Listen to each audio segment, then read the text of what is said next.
cette grande dame qui perpétue la culture orale et qui a sa vie depuis la nuit des temps. Avant les livres et avec les livres, la voix raconte, transmet, apprend. Lire des histoires à voix haute est un exercice qui me passionne. Alors je joue à Sherlock, je cherche les indices pour comprendre bien sûr le sens, mais aussi l'écriture, les intentions, les émotions de l'auteur et me mettre à son service. Être sa voix et la voix de Gabrielle, la mère de Lily dans le livre présent. Puis, dans un deuxième temps, j'ouvre mon imaginaire pour ouvrir l'imaginaire de la personne qui écoute. Et je m'adresse à cet être multiple qui va percevoir le moindre souffle, la moindre altération de la voix, le moindre mouvement. C'est un véritable échange. Il y a aussi ce travail en studio que j'aime particulièrement et j'en profite pour remercier Jean-Paul Palmire de Calisson qui a enregistré ce livre. Présent du premier mot au dernier, il est à l'affût, guette la moindre erreur de mots, de sens, fait attention. C'est un vrai travail d'équipe.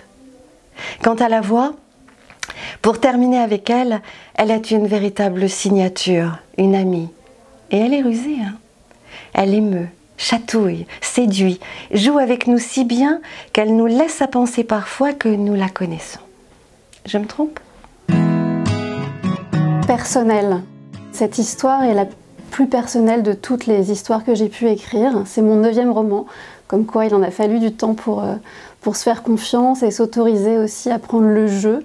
C'est même un double jeu. Il y a le jeu de la fille, qui serait moi, et le jeu de la mère, qui serait ma propre mère.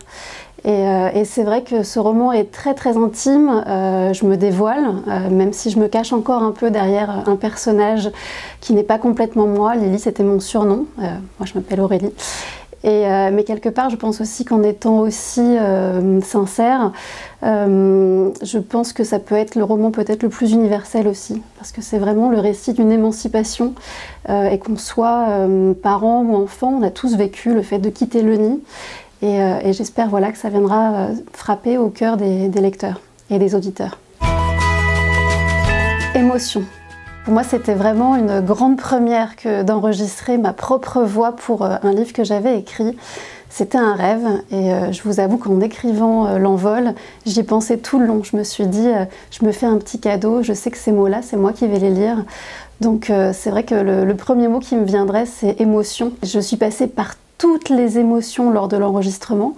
Je le savais déjà qu'elles étaient mises exprès dans chacune des pages du roman, mais à la lecture, c'est assez dingue de se replonger et d'être une gamine de 4 ans, puis d'un seul coup d'être une adolescente en colère contre le monde entier, et puis d'être une jeune maman qui prend son bébé dans les bras pour la première fois, et puis, je ne dévoile pas trop, mais c'est vrai qu'à chaque fois que je tournais la page, d'un seul coup, j'interprétais ce personnage de Lily, et voilà, ça a été un florilège d'émotions extrêmement fortes qui m'ont fait du bien. Et souvent, à la fin de l'enregistrement, j'ai le droit à une petite interview où souvent on me fait pleurer parce que je suis trop émue.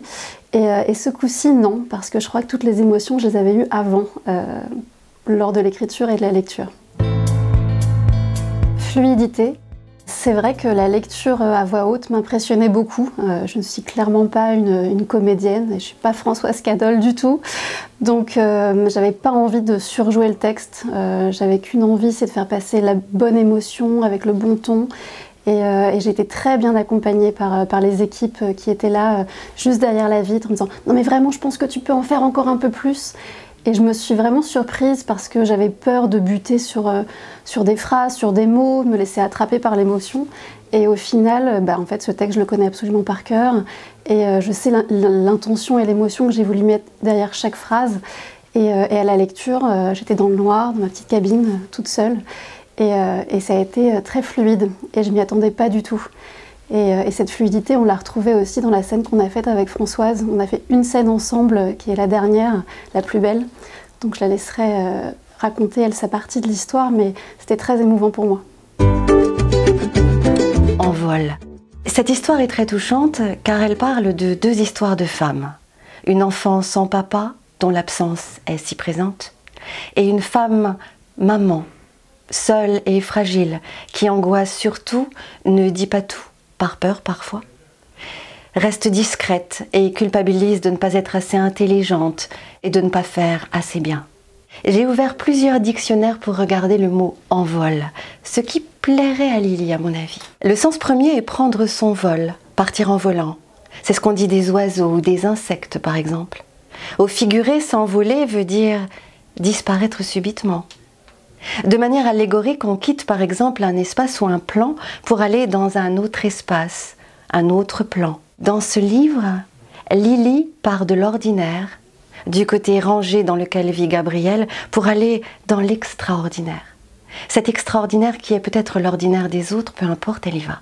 Et elle devient par son envol extraordinaire. Ce livre me touche beaucoup parce qu'on a tous des moments de vie qui nous proposent des portes qui s'ouvrent sur ou des chemins qui vont vers. Mais on va devoir inventer, se créer, faire autrement, différemment. Et alors, on hésite. Et pourtant, c'est la vie que d'ouvrir ses ailes pour quitter le sol ou la terre ferme et découvrir des espaces inconnus. Et même si l'envol est un moment très court, il permet de voler, de s'appuyer sur l'air, de se laisser porter par ses désirs, par ce qui nous motive, par la vie. Alors, on découvre, on s'apprend et on est libre.